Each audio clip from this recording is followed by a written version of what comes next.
So guys, good morning. May ipapakita naman ako sa inyong bago. At I know magugustuhan nyo to. So lahat ng mga mahilig sa mga electrical, mga wirings, mga about electronics.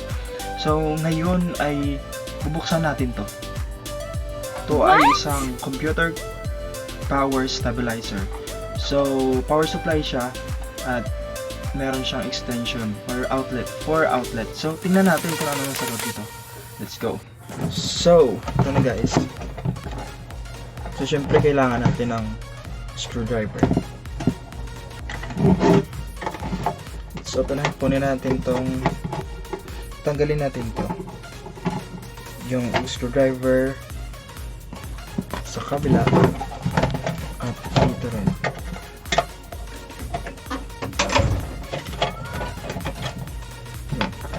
Pag tanggal na, meron siyang lock dito, yung ito at dito.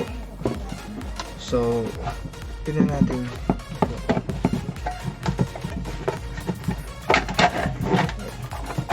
Tanggal na. So, nang nabuksan ko na, ito yung nasa loob.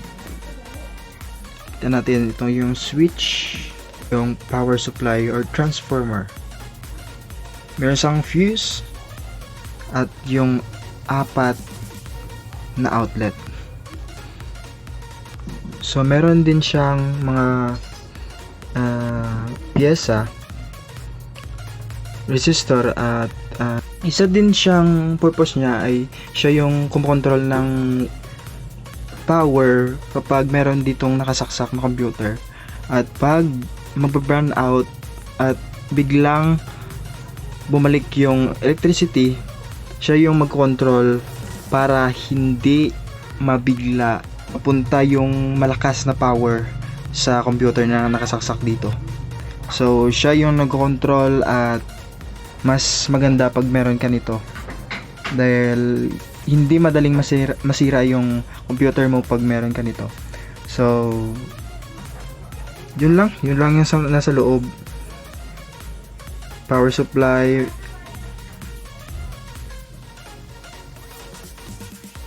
so the brand is DStar computer power stabilizer, switch and also the light.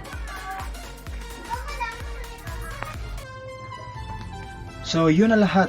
So nakita nyo na kung ano sa loob ng computer power stabilizer.